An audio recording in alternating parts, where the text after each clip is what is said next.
Welcome, everybody, to Strangest Species, episode 54. I am your host, Mike Davis, here with the one and the only Ethne Davis, coming straight from Spokane, Washington. Hello, hello. Hello, hello. How are you tonight? Oh, great. It's Father's Day here in America. It is. And probably Canada. And maybe other places too. Yeah, I don't know. I don't know either. I don't know if it's... Yeah, I don't know. That's a good question. So, there's a new thing on the podcasts that say you can text us, which you can. I would just like to inform everyone, if you do text us, there is no way for us to text you back or to respond. So, there have been some people who have reached out and have made comments or said things, and we appreciate it. But just know, if we don't get back to you, it's not because we're jerks. It's simply because there's no way to do so. But we can get back to you. If you email. At yes. strangesterspecies@gmail.com, then yes, we can reply. But if you use the cool little text thing in the show description, then we will get your message. It does work, but we cannot respond. That seems like a So I just want to let everyone weird know that. Faux pas on their part. Could be, but it is the truth. Oh, I believe you. I was just thinking. So, yeah. It's cold today, which is weird. Yeah, yesterday too. It was really, like really hot. Gorgeous, Friday. We were up at our camper on the river when, what happened? Like a wall came at us of like hail, which is crazy because it's like the middle of June.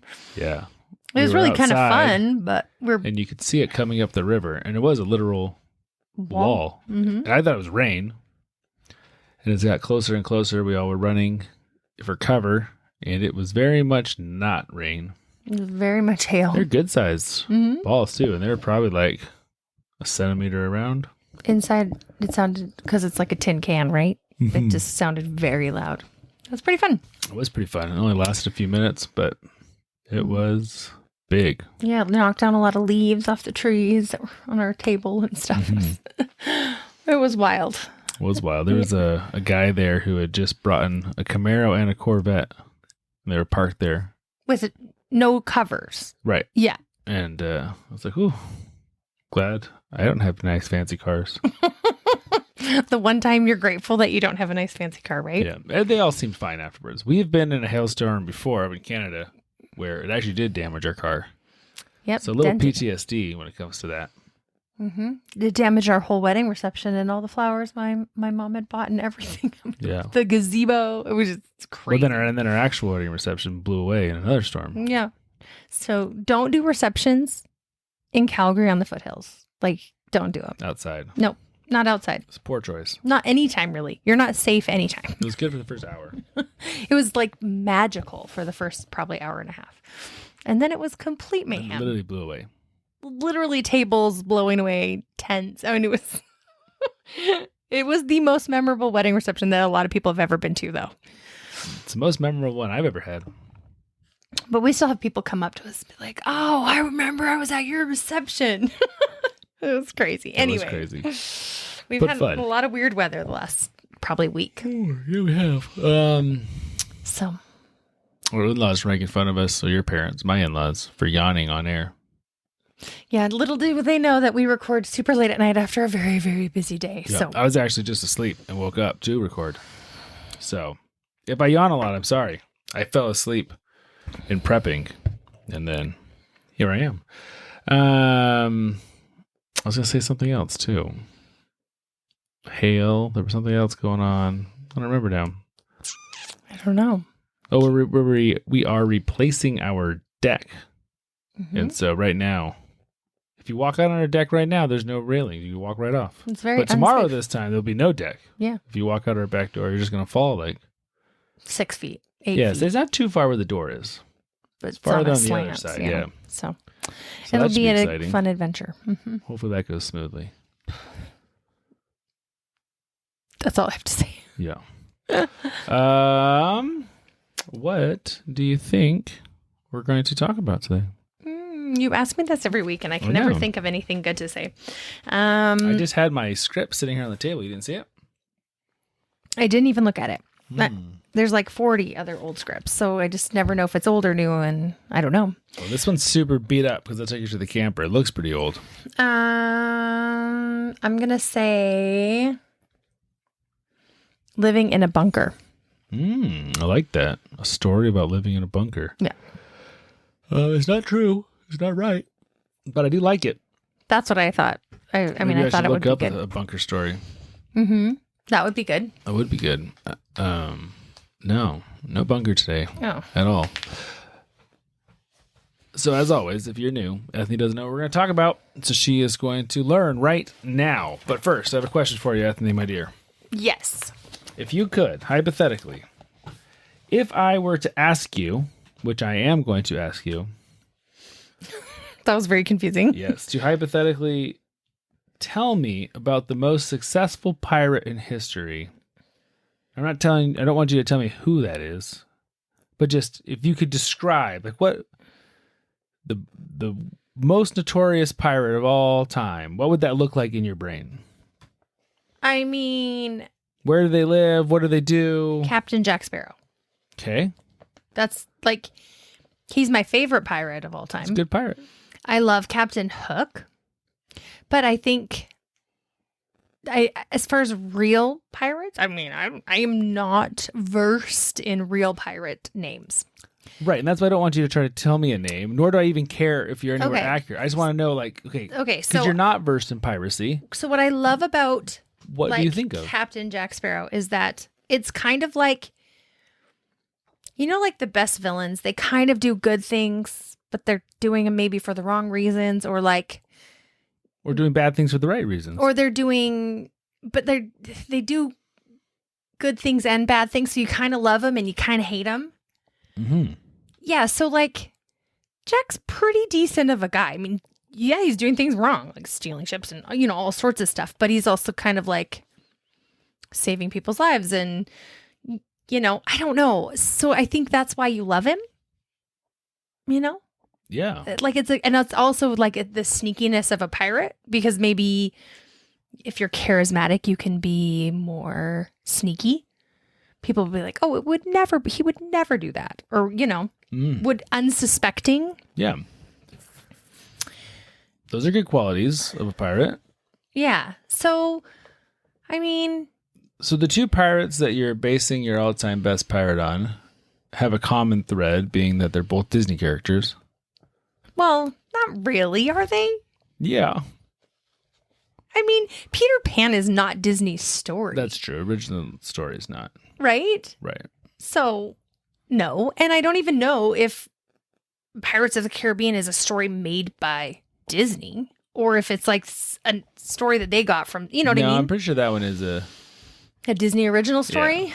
I mean, I don't know. based off the ride, based off of. Yeah, I mean, I really, I mean, like, we watched the old Disney movie, and he's a pirate, really old, like black and white, Blackbeard. There's Blackbeard's Ghost. Yeah, maybe it's Blackbeard's Ghost. Is that a movie? Mm-hmm. And It is a Disney movie as well. and there's a pirate in it. Yep. Yeah. So, I mean, I literally can't think of any others. I'm not, Okay, well, like so- all the characters in Pirates of the Caribbean, sure, all those pirates, Right. Balboa, all those guys I can think of. Barbosa. Barbosa, that's what I meant. And I kind of love them all. I want to watch it. I want to just sit down. So those are all good pirates that we do love. I love Captain Hook. Peter Pan's one of my favorites. yeah. But steering back more towards like Ooh. real life pirates. I don't even know what a real life, I mean, But literally. that's what I want you to just tell me. Where would they live? Where's the most notorious pirate of all time? What part of what oceans are they sailing Oh, in? warm oceans for sure. Like the Caribbean. Sure. Okay. I mean, warm oceans. I don't know if it's necessarily the Caribbean, but I feel like it's harder to be a pirate in colder oceans. It's just not the right vibe. Yeah. I mean, cold oceans sound terrible for Um, any vibe. well, for any vibe, sure. I'm thinking of more pirates, like One-Eyed Willie. One-Eyed Willie, he Right. was a great pirate. Well, he was a very dead pirate. But Well, I mean, only his after all he of his died. booby traps and like his whole thing, the ship, all the things. It's so cool. That is so cool. So I'm terrible at your real answering this question, but like real life pirate. But again, I don't want you to tell me about a real life pirate. I just want kind of your hypothetical. Like, okay, they would live in the Caribbean. I love that. They would probably have long hair and they have pistols, and it's probably a guy with a big beard and he smells bad. Like, just what do you see when you think of like, Yeah. it's probably mean, has a patch, I don't know, has a parrot. I don't think many of them actually had parrots. I don't think, yeah. They all had a lot of STDs, but I don't know how many parrots there actually were. Gross. Mm-hmm. Yeah. I have never, I mean, that's as good as you're going to get from me as Disney characters. I'm Okay. sorry. Well, I appreciate it. What if I were to tell you that by far the most successful and the most notorious pirate of all time, at least that we know of, was a woman? Whoa. That's interesting. That's kind of cool. So, what makes a pirate successful? It's the amount of stuff they stole? Is that like a success rate of a pirate? Yeah. Okay. I think we're going to base it on booty. Pirates' booty. Yeah. Yeah. Okay, perfect. So, No, so we're talking... and the most fame because they got away with so much. Yeah, so we're talking Okay. about controls largest fleet. So a big Power. power, Okay. a big pirate army or navy. Yes, a lot of Stuff. stuff, a lot of treasures and payments and those kind of things. Just all the stuff you think of about pirates. Yeah. I mean, I've never How really much they thought can of a control pirate the oceans. controlling like an ocean. I don't know why I never thought about that. I kind of thought like every man for themselves and they just have their crew, not like this fleet of pirate ships that they control and then whatever they get, you get a cut of. Like I've never thought of it being like kind of like the mafia. I That's didn't think. because most of the time it's not. I thought it was But kind of this just. person was that way. Oh, I was kind of thinking and picturing just like a one boat, one pirate, one group of hooligans that just hate all the things life. And they're like, yeah, I want to jump on your pirate ship and we're going to just go live off of the stuff we Yeah, steal. they're kind of like the vultures of the sea. The renegades. They like, just kind of are picking off, the scraps of, there's a lone merchant ship. We can go and attack them, and then we can go over here. right. and- They've given up living in normal society because they just don't Yeah, so a lot of pirates were that way. been You're very jaded right. too many times. So I've never thought about anything bigger than that. Yeah, so for example, Blackbeard. Mm-hmm. One of the most notorious pirates of all time. Is he real? Yeah, John Teach is his real name. Did he have a black beard? I hope so. Well, I don't know. But he oversaw a couple boats and a couple hundred men. John Teach? Mm-hmm. Where's he from? That's a good question. I'm not sure. Where did he pirate? In the Caribbean. In the Caribbean. Yeah. I believe. This story isn't about him, so if I'm wrong on these facts, I'm sorry. That's fine. I feel like what makes him notorious if he was a real pirate? A lot of gold. Like Very successful in his Like- pillaging. like what kind of gold are we talking? From where? Probably Spanish and English, maybe some Portuguese. There's all sorts of settlements from all these countries throughout the Caribbean. Yeah. So, but anyways, the point being, one of the most infamous and one of the biggest, in quotes, if we're going to, with a few ships and a few hundred men. Okay. Most were, like you said, kind of one or two man yeah. ships that just kind of did what they could. Okay. Opportunistic ruffians. Gotcha. This pirate, as I mentioned, was a female It's crazy. from China. What? Yeah. Mulan. No, she wasn't a pirate. Oh. Well, she could have been. Maybe she would have been a great A pirate. warrior pirate. Yes. So this pirate's name is Ching Shih. Ching Ching Shih. Ching Shih. Ching Shih. Not Shang-Chi? No, not Shang Chi or whatever that Disney movie is. Shang-Chi. Ching Shih. Ching Shih. Yes. Got it. Born in 1775. Interesting. We don't know much about her early life other than we know she was very poor. She was a type of person. She was a Tonka. Not the truck to play with in the sand. But a Tonka was a boat person in China. Like they literally lived on boats. And what did they do on their boats? Lived. Okay. They probably were fishermen a lot. But they were kind of the lower society outcasts. But they didn't even have a place to live on land. So they kind of lived on the sea. Interesting. So yeah, very, very humble origin story. Probably worked as a prostitute on a floating brothel in her teen years. Sad.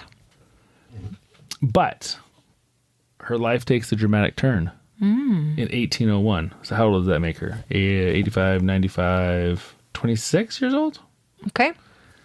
When she gets married. She's a married pirate.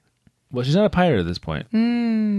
She's a floating brothel worker.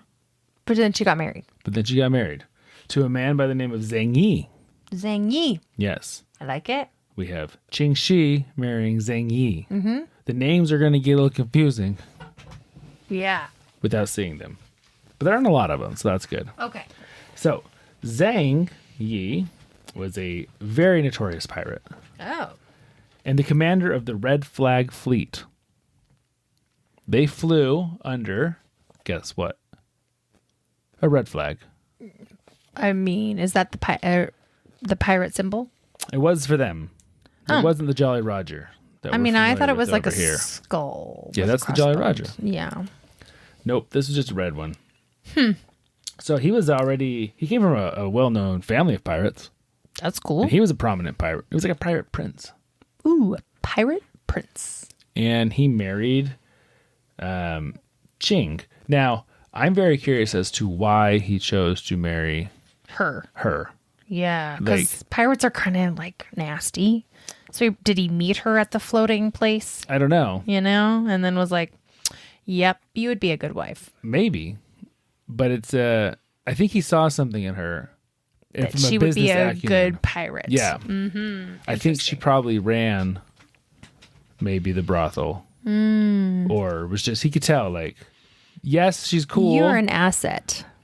But yeah, I could probably Utilize you. Mm-hmm. So they get married, as one does when you're visiting a floating brothel.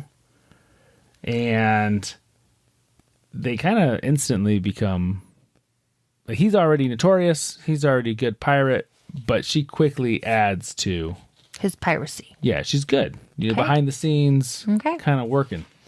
So in 1802, Okay. a year after they're married, Zhang's cousin, who was also a pirate, was caught Uh-oh. and executed. Ooh. Okay. Not cool. And this left a power void in the pirating world. Okay. Why?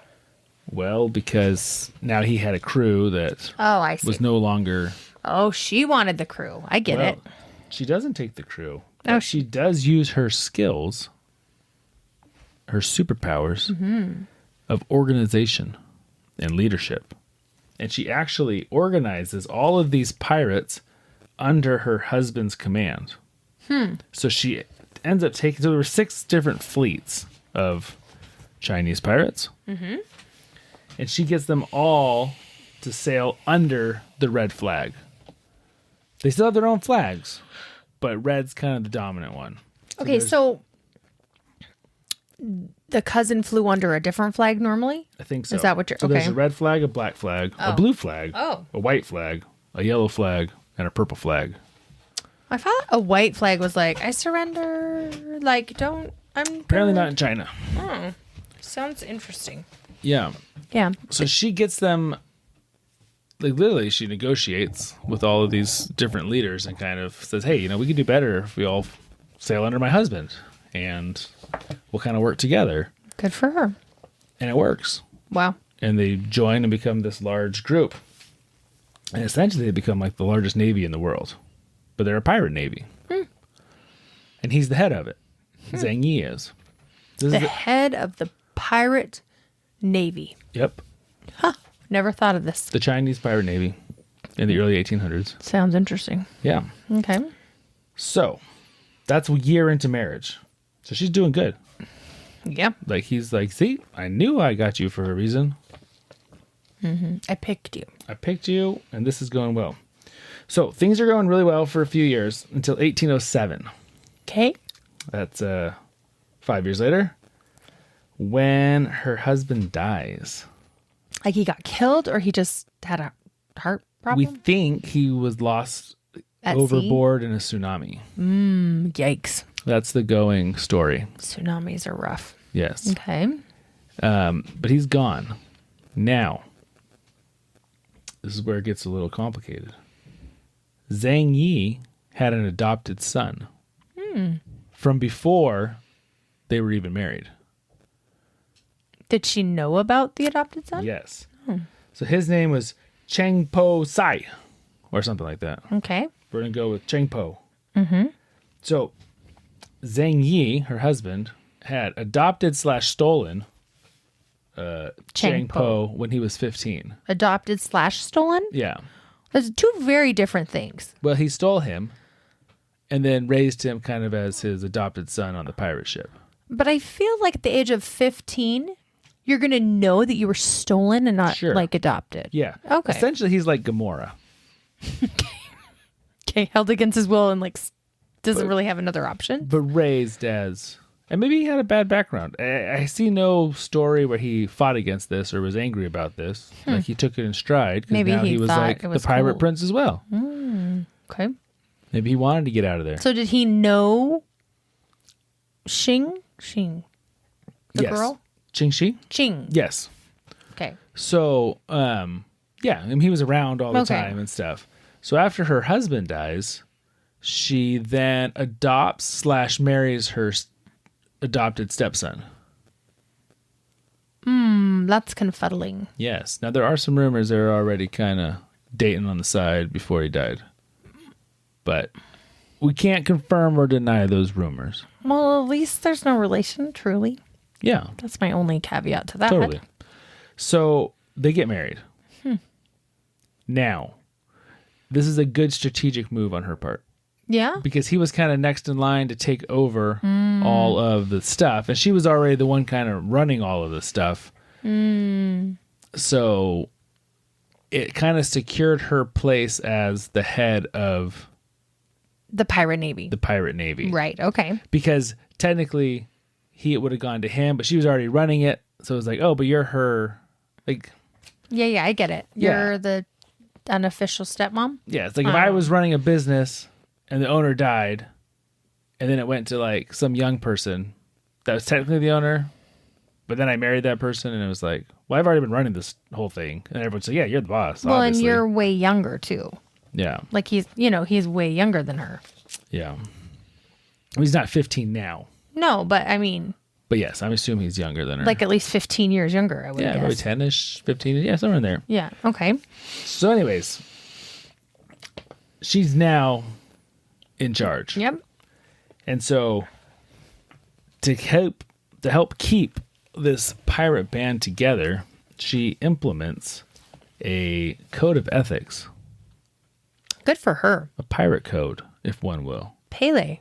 Yeah, like that. Yeah, I know all about pirate codes. Well, hers is a little different probably than the British ones, Well, I still like Pele. but it was a very, very, very, very strict code of ethics. Like how strict?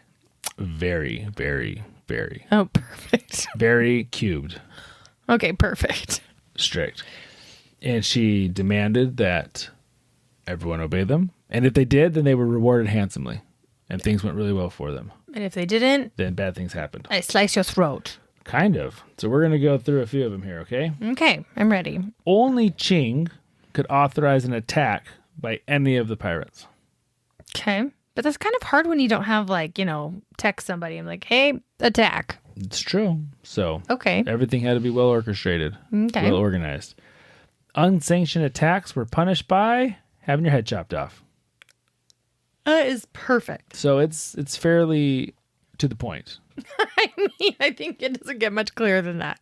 Who gets to do the head chopping off? I don't know. That's the ultimate question. I do not know. All loot that they gather, which is the role of pirates, right? Mm-hmm. Was to be gathered by superiors and distributed equally. So you did well when you were in this pirate navy. 100% equally? Because that is pretty impressive. I don't know if there was a tier system between like the guy who mopped the deck and the one who had a nice office in the ship, but or the one who actually But ultimately you were going to get paid and well taken care of for being part of her pirate army. Cool. Navy. If you first infractions for not distributing your booty equally was a severe beating. But after that, you get your head chopped off. Man, there's no boo box? Nope. That's weird. It's too much. It took up space. And where do you find scorpions in the ocean? This is true. I mean, I was thinking the same thing when Captain Hook busted it out. Yeah, better just chop off their heads. Yeah, for sure. Much easier. If you deserted your post, you got off pretty easy the first time. They chopped off your ear. It's a random punishment. Like, so random. But if the second time you deserted, then they chop off your head. Man, it literally just jumps from, like, an ear to your head. Yeah. Huh. If you raped somebody, you had your head chopped off. Well, that's good. Yeah. Yeah. That's great. Yeah. But she wasn't into that. I mean, instead of getting your head cut off, maybe you could get some. I don't know if that comes from body growing part up cut in off. a brothel, Yeah, I'm sure. but she wasn't standing for any of that garbage. But maybe you could just cut off like another body part or something. You could, but she went with the head. Okay. You could have, consensual relations without her permission meant you got your head chopped off. But you could have them with her permission? Yeah, so you had to ask, like, for if you could, like, Yeah. date this person or marry this person or however it worked back then. If it was a fellow pirate or literally anybody? Like, what if they wanted to just marry a civilian? Oh. This girl is, like, power hungry. And so she would chop off your head and then also eliminate your female partner. Or male partner. But I don't know how many female pirates she had. Pirating is probably more of a male crap dominant from job. nobody. Yes, she does not. You also, because you couldn't rape people, which is good, you had to marry any female prisoners that you wanted to have relations with. But it was actually, you were marrying them. So then if you cheated on them or beat them, you would have your head chopped off. Man. Yeah. It's a lot of... So when we say it's a strict code of ethics, it is a strict code of ethics that her pirates had to live. Yeah. But as I said, they were rewarded handsomely and paid well. Okay. What do you think about all those laws? I mean, it makes sense, You can't mess around. No. And obviously especially if you're dealing with pirates. Yeah, she wanted to respect certain things, and if you don't, you die. So, yeah. I mean, you didn't have to be in her navy. You're choosing to do it. Yeah, all the power to her. Follow the rules. Yeah. I mean, they are a little dramatic, but that's okay. So under this leadership, the Red Flag Fleet was pretty much controlled all the South China Sea. Wow. Even more than like the actual emperor and their navy. Wow. Good for her. Yeah. They essentially controlled all trade that happened in and out of China. So it would not happen unless when you control all trade, does that mean that every time a trade happens, you're getting a cut of it? Probably. Essentially. Mm-hmm. Okay. And that's probably going to certain ports that you're getting a cut from and all sorts of things. All sorts of things, yeah. Yep. That's just how it works. It's a way to do it. Yeah. So remember how I said Blackbeard had a couple ships and a couple hundred men? Yeah. So at her peak, she had over 300 ships and over, well, somewhere between 40,000 and 80,000 pirates. I don't understand how you can control that. Beheadings. I mean, yeah, but the ocean's a really big place. I'm like, they're never going to know if certain things happen. Yeah, but I mean, true. But that's true for any organization that's large, right? Like you're going to have leaders. Other people. I mean, you have these 6. They're also flying under Right. their own, that their captains report to her, and they're, working their way down the ranks. Right. So, but yeah, they were a force to be reckoned with, Wow, that's impressive. and they controlled all the things. Did she stay married to her, Mm-hmm. her whatever Mhm. step? Yeah, she wanted to get her head chopped off. She had to follow her own rules too. She seemed like the kind of woman that would. Yeah, I mean, for sure. That she wasn't rules for thee, not for me kind of gal. Right. Well, that's good of her. I mean, Yeah. honor that code of ethics, right? Yeah. So she had spies all over. She had informants all over. Wow. They would inform her anytime someone was Something planning happened. on attacking them or do anything. But really her main strategic strength was she was just an amazing negotiator, leader, Yeah. people person. Wow. Like she could just get people to work together. Good for her. Do you think she killed her original husband? No, Okay. I don't think so. I don't. That thought came to my mind. Yeah. She was very good at securing safe havens all over China and having large stores of supplies for her fleets and stuff in case bad things did happen. They had Kind of a backup plan. plans. Oh, interesting. She's really, really smart. That's awesome. Good for her. So, but there were people who didn't like her, namely Obviously. the ruling class at that time. It was I don't know how you pronounce this. I'm going to say the Qing Dynasty, but it's Qing. Yeah, I would still say king. King. So they didn't really like the size of her navy. I mean, it is kind of intimidating when you are leading a country and then someone out there is more powerful than you. That's intimidating. Yeah. Yeah. I mean, And they control all of your trade when you're the ruling. yeah. Person. Yeah. I can see that. So they Being a kind of problem. wanted to get rid of her, if you can imagine that. I mean, I think every government wants to get rid of pirates in every country. So I don't find that surprising. Yeah. I mean, Britain was good at hiring pirates and just making them privateers. And then now you're a legal pirate. You So- can be a pirate for us. Pirate that's hired by the government is called a privateer. Mm-hmm. Interesting concept. Mm-hmm. Like Yeah. you can't beat them, just join them, Yeah. Yeah. But can you trust them? I guess if you pay him well enough. I mean, you can't trust Jack Sparrow. That's what I'm saying. But oftentimes, yeah, if it's like, oh, why don't we pay you to go be a pirate against the Portuguese? Or something like that. Right. Yeah. I mean, I feel like every government of every country would want to address the pirate issue. So I don't think that's a new concept. Yeah. No, I've ridden the ride at Disneyland. Yeah. They seem to want to kill him. Yeah. So I can imagine that the Qing Dynasty would want to do that too. Yeah. That makes sense. But here's the problem. They were just way too awesome. They had lots of money, so they had all the top end weapons. Right. The red. The pirates. The red pirates. She had super well trained and super loyal pirates who were paid very well, and so they were more than happy to. There wasn't much of a reward for them to switch sides or Right. not fight Right. That makes sense. Yeah. because they had a nice life as far as pirating goes. But the biggest thing was her crew knew the waters so much better than anyone else, which It's such I've an never advantage. thought about before what kind of an advantage that is. But I was thinking about this.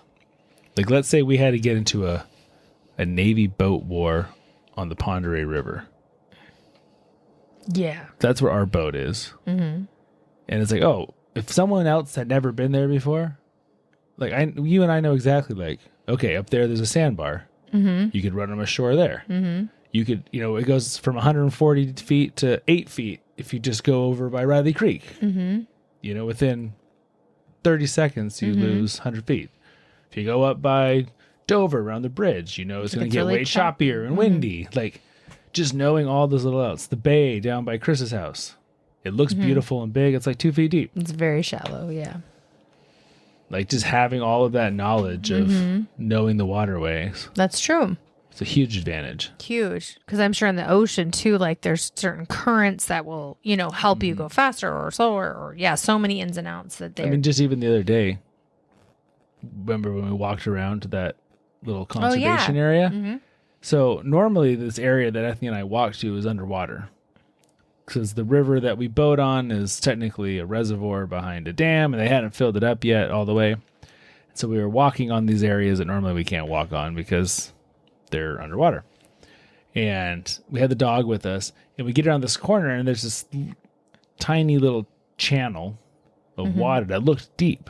And we're like, that's crazy. Like, how can that even be deep when we're not even... I mean, normally this is all underwater. Yeah.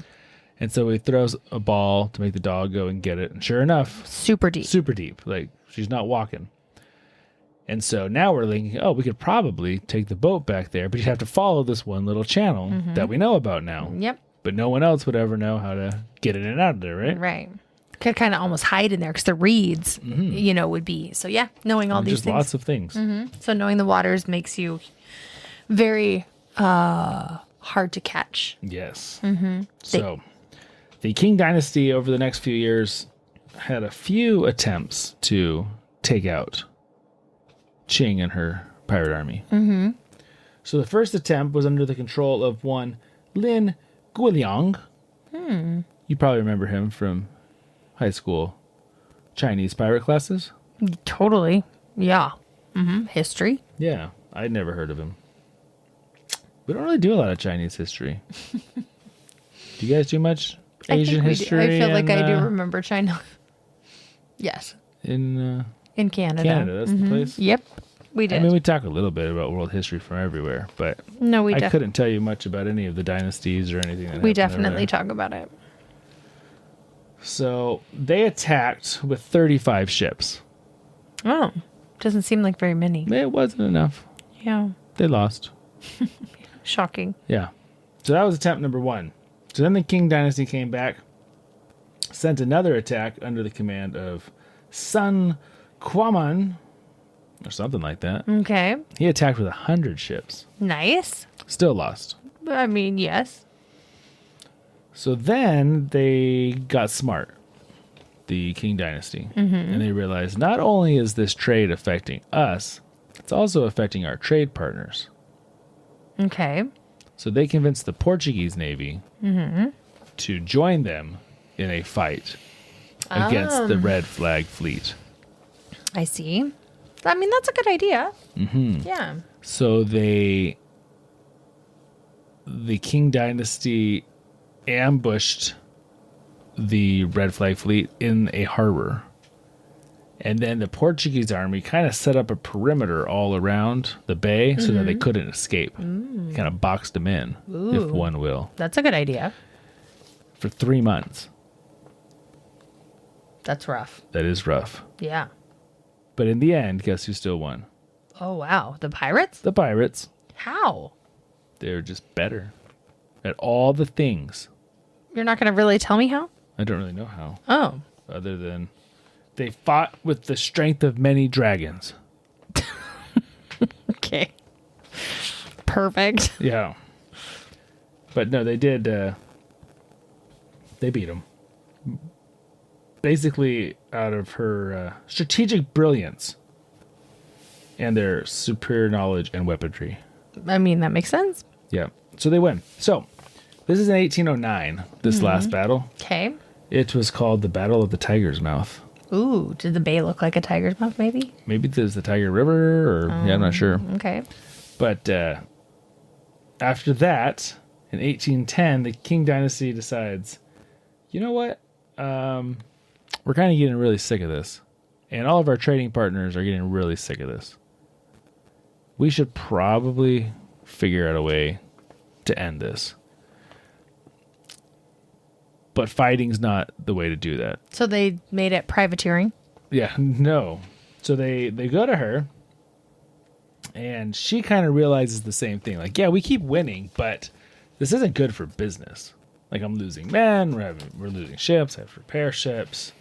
Like, I'm getting sick of getting attacked all the time by the Chinese government here. So she comes up with a plan that she will surrender. That seems like a bad plan. In quotes. Like fake surrender? Well, she says, you know what? I will surrender, but you've got to meet me at the negotiating table. And if you want me to surrender, then you have to abide by my demands. And so, obviously, the government's like, heck yeah, let's save face. And let's give her what she wants and get her off the seas. So this is what she negotiates. This is going to be good. Mm-hmm. Yes. She demanded and received pure amnesty for herself and all of her pirates. That's a lot of pirates. It's a lot of pirates. None of them can be charged with anything. I can't be charged with anything. So they said, okay, that's fine. Item 2. All of us get to retain all of our loot and all of our gold and all of our booty and everything that we've ever stolen from anybody. We get to keep it. There's no reparations. There's no giving it back. Wow. We earned it fair and square. She just asks for it all, man. Yep. It's good for her. And they say, okay. Thing 3. Most of my men you have to take and put into your navy. You have to give them jobs in the navy. Okay. We'll take them in the navy. Wow. These people are like bending over backwards. Yeah. She also demanded that she personally got a title of nobility. Like you got like knighted? If Yeah. Be like a pirate going back to England and be like, okay.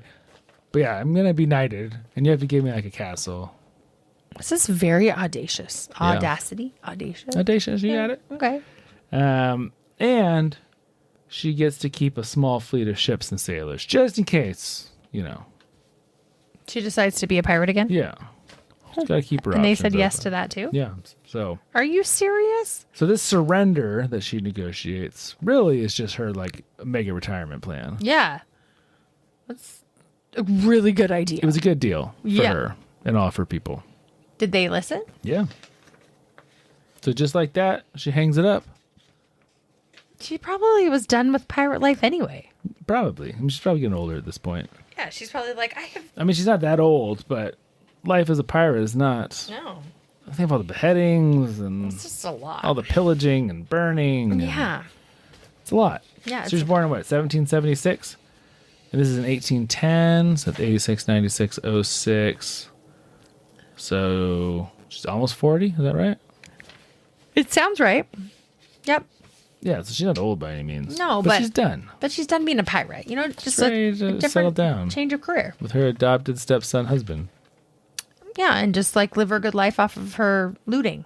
Yeah. So she actually, that was what one would think you would do. She probably got another job. She definitely got another job. She's a go-getter, obviously. She is. She's an entrepreneur. Yeah. So she did transition into more just traditional life. Yeah, I wonder what she would do. She opened a gambling house.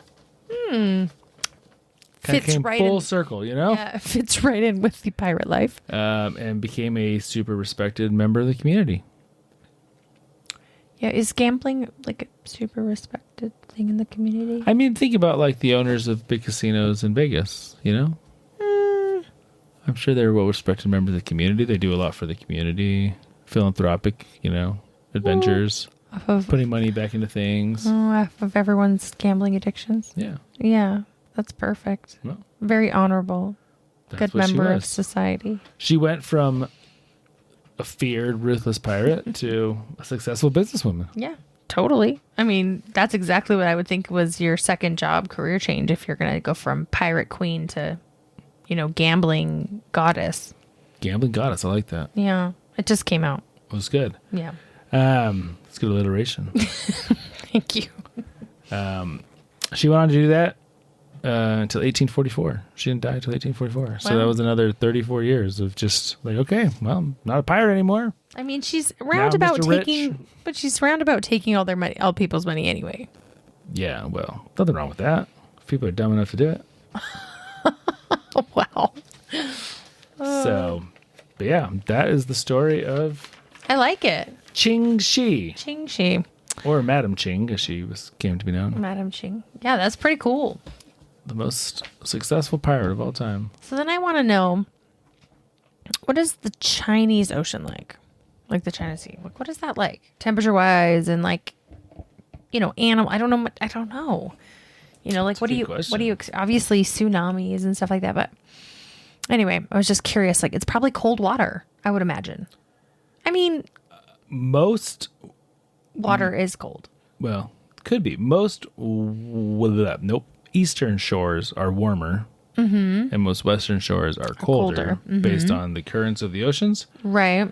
But But I don't know that they would be really that warm. yeah, I don't know So, either. So I'm looking here. What there is to know about the South China Sea. Natural resources. but just average temperature, really. I'm just kind of curious. I mean, obviously different regions, but I just was thinking,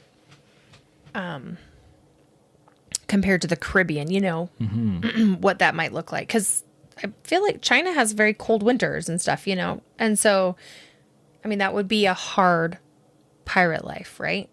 To deal with. They're actually quite warm, about 84 degrees, 29 degrees Celsius. Even in like their, In the I guess summer. maybe just on land, they really just up north they have cold weather, but it doesn't really affect their ocean temperatures. Right, because most of It's all in the- equatorial waters Yeah. move Right. north on the eastern shores, I was trying to picture like, which is why it sucks to go surfing in California. Even when it's hot outside, the water's like so Still cold. cold. But you can go to Atlantic City, New Jersey, and it sucks outside, but it's pretty warm. right. Yeah. Yeah. So anyway, well, I mean, good for her. Jersey. It's kind of a cool story. Yeah, I thought it was a cool story. Yeah. I mean, Kind of amazing how you can command such a fleet. I mean, it's back in the amazing day. to me how you can come from essentially a peasant outcast, which would mean you have no education other than street smarts. But I almost wonder if sometimes those street smarts is what makes you more entrepreneurial, Oh, 100%. right? Like, I think that is what I think the vast majority of successful, entrepreneurial people are Yeah. having those street smarts for sure. like most of those big wig tech CEOs that started these things, not that run them now, but that started them, were all college dropouts. Really? Well, that's interesting. Yeah. Yeah, for sure. Fairly certain Bill Gates is a college dropout. I'm pretty sure Mark Zuckerberg is a college dropout. Wow. They probably, Super smart, yeah, but they just in a different run way. differently. Yeah, and academics that way don't work for everybody. no. Like we know that firsthand, but like, I know that the general trend is that kind of testing, you teach and you test and you teach and you test. But I think for some people's entrepreneurial minds, they're like, I see this so differently, or I don't know. It just doesn't work for them. Right. They can Yeah. see a need. They can see Yeah. And they just, an avenue. To, right. And it's almost like the failures along the way aren't really a failure, like in their mind or in their, it's just like, that's part of getting to, whatever their vision is, what they see. It's pretty impressive. It is. Like they lack zero fear in trying to pursue, whatever their goal is. It's pretty amazing. Yeah, I'm weird because I'm kind of stuck like in the 70% non-entrepreneurial mind and like 30% Right. entrepreneurial. But Like I'm not one of those people that's just like, yeah. but I am to a degree. I mean, I've only ever known one person to like just have zero fear and just go for it all and like be very successful with that personally. And it's kind of inspiring and almost kind of like Not annoying, but kind of annoying. I mean, I have two good buddies who have both done very well entrepreneurially, but they both came from good backgrounds that gave them a good footing to be. Yeah. The risk was probably a little less than Right. the average Joe. No, this is very just Right. the average Joe, to being extremely successful. So I would imagine for Ching growing up in a floating brothel, I mean, one, you're an outcast. Two, you're kind of probably working the outcast job of the outcasts, and you're a female. yeah. And To have enough acumen and something that people see in you, that it's like, hey, I run this fleet of pirates. Yes. You would be a really good wife. /strategic Almost like business partner. And then It's for her to impressive. take that once he dies and say, Yeah. okay, I'm going to revolutionize what I've Piracy. already revolutionized once under his command. I'm going to do it again under my own command. Yeah. It's pretty impressive. Yeah. Yeah. And then negotiate your way out of, Oh, yeah. fine, you want me to stop? I'll stop. But essentially you're going to Give me everything hand me I the want. farm. Yeah. Yeah, literally give me anything I want. But it's almost like the courage and the ability just to ask for it. I think sometimes we even fear asking, like it might come off as audacious or whatever, but at the same time, it's like, it doesn't hurt to ask. They could literally say no, and then I can make the choice afterward. But everything she asked for, she was given. Mm-hmm. I mean, maybe there were things she didn't get. Sure. Maybe she asked for like a 200-foot statue of herself to be built. And they said, okay, no, not that. She doesn't seem like a woman that would want that, but I see what you're saying. I mean, yeah. Yeah, it's pretty impressive. It was impressive. Yeah. So I like it. Yeah. Kind of inspiring in a weird way, but Yeah. If If you want to be a pirate with me, there's a model for you. I don't want to be a pirate. You have to become a prostitute first Oh, okay. and work your way up to pirate master. Okay. And That's then my lowest retire. on the totem pole. And then you retire as a gambler. I don't have to follow exactly in her footsteps. No, I but could it's do a- it my own way. You could. You could trailblaze your own path. But that's a good model that's been set. Sure. Well, I appreciate the model. Yeah. Yeah. It's my career change. It would be very different than hygiene. Yeah. That's true. For sure. And mothering. Yeah. Yeah. Just take off Well, to the South China Sea. you'll have to let me know how that goes. I will. But I won't be on this podcast anymore if I do that. That's true. Yeah. It's a problem. Yeah. But it might be worth it if you become like a billionaire. But it won't happen. The whole world's different now. We're in like the 2000s. Oh, that's true. Duh. I do like when our kids say stuff to us. Like, that was like last century, right? It's like we're so old or something. Yeah. Oh, gosh. Well, that was a good one. I liked it. Well, good. Well, Yep. Hopefully everyone else liked it too. If you have anything you want to tell us, like I said, shoot us a text via that link in the description or email us at strangerspecies@gmail.com and tell all your friends about this amazingly cool show. Mm-hmm. And we'll be back next week with another topic about strange things. Indeed. All right, everyone. Have a wonderful week. We'll talk to you next week. Bye. Bye.